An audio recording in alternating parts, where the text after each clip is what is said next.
কারখানায় কাজ করা সামান্য এক শ্রমিকের ছেলের খেলা দেখে তাকে কিনে নেয় স্থানীয় এক ক্লাব। বাচ্চা ছেলেটির বয়স তখন মাত্র 5। কিন্তু ভাগ্যের কি পরিহাস, মাত্র 11 বছর বয়সে এক বিরল রোগ ধরা পড়ল এই বিস্ময় বালকের। পরিস্থিতি এমন হলো যে চিকিৎসা শুরু না হলে বাচ্চাটির প্রাণ সংশয় হতে পারে। সেই চিকিৎসার জন্য মাসে 75,000 টাকা প্রয়োজন। কিন্তু সামান্য এক শ্রমিক বাবা কিভাবে জোগাড় করবেন এই টাকা? স্থানীয় যে ক্লাবে ছেলেটি খেলতো তারাও এই বিপুল পরিমাণ টাকা দিতে অস্বীকার করল। খেলা তো দূর, একটা সময় যার বেঁচে থাকা নিয়ে সংশয় দেখা গিয়েছিল, আজ সেই ছেলেটাই এই পৃথিবীর সর্বকালের সেরা একজন ফুটবলার। হ্যাঁ, ঠিকই ধরেছেন। আজকের ভিডিওতে আমরা কথা বলবো লিওনেল মেসিকে নিয়ে। 1987 সালে আর্জেন্টিনার রোজারিওতে জন্ম হয় মেসির। বাবা কাজ করতেন স্টিল ফ্যাক্টরিতে, মা ছিলেন সাফাই কর্মী। হাঁটতে শেখার আগেই ফুটবল নিয়ে কসরত করা শিখে যায় ছোট্ট মেসি। পায়ে বল নিয়ে যেন জাদু দেখাতে পারত ছোট্ট ছেলেটা। তার খেলা দেখে মাত্র 5 বছর বয়সে তাকে কিনে নেয় স্থানীয় এক ক্লাব। ছোট্ট মেসির খেলা দেখতে দূর দূরান্ত থেকে মাঠে ভিড় জমাতো দর্শকরা। তাই মাত্র 5 বছর বয়সী মেসির খবর ছড়িয়ে পড়ে আর্জেন্টিনা থেকে স্পেনে। পরিবারের মুখে দুবেলা খাবার তুলে দিতে প্রতিদিন মাথার ঘাম পায়ে ফেলতে হতো মেসির বাবাকে। ছেলের প্রতিভা দেখে নিশ্চিন্ত হন মেসির বাবা। ভেবেছিলেন কষ্টের দিন শেষ হতে চলেছে।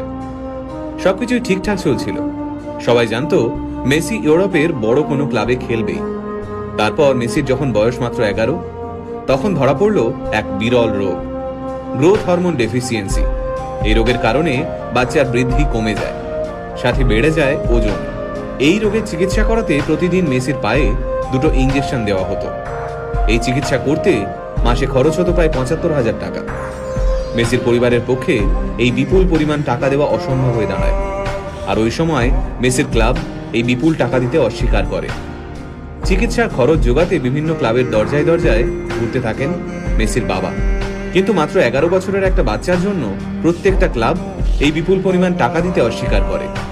তবে চিকিৎসা চলাকালীন মেসিকে মাঠ থেকে এক মুহূর্তের জন্যও দূরে সরিয়ে রাখা যায়নি। সেই সময় ওই মাঠে উপস্থিত ছিলেন ফুটবল ক্লাব বার্সেলোনার এক প্রতিনিধি। মেসির পায়ের জাদু দেখে মেসিকে স্পেনের বার্সেলোনায় নিয়ে যেতে চান সেই প্রতিনিধি।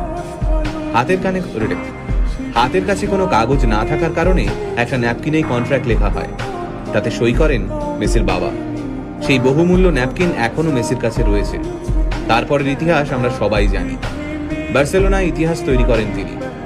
বিশ্বের সামনে বার্সেলোনাকে সেরা ক্লাব হিসেবে তুলে ধরেন। শুধুমাত্র 2012 সালেই মেসি 91টি গোল করেন। সেই রেকর্ড এখনো কেউ ভাঙতে পারেননি। আজ প্রায় 5,000 কোটি টাকার মালিক মেসি। নিজের ফুটবল ক্যারিয়ারে পেয়েছেন প্রচুর খ্যাতি। এত সম্পত্তি পেয়েও মাথা ঘুরে যায়নি তার। বিয়ে করেছেন সেই ছোট্টবেলার বান্ধবী আন্তোনেলাকে। মাত্র 11 বছর বয়সে মেসি যখন আর্জেন্টিনা ছেড়ে স্পেনে চলে যান, তখন তিনি আন্তোনেলাকে কথা দিয়েছিলেন যে একদিন না একদিন তিনি তাকে স্পেনে নিয়ে যাবেনই। কথা রেখেছিলেন মেসি। ছোটবেলা থেকে স্পেনেই থাকতেন মেসি। বলা যায় স্পেনেই বড় হয়ে উঠেছেন তিনি। স্পেন ফুটবলের এক কর্তা মেসিকে স্পেনের হয়ে ফুটবল খেলতে অনুরোধ করেছিলেন, কিন্তু মেসি হাসি মুখে সেই অনুরোধ প্রত্যাখ্যান করেছিলেন। বর্তমানে পৃথিবীতে এমন কোনো ট্রফি নেই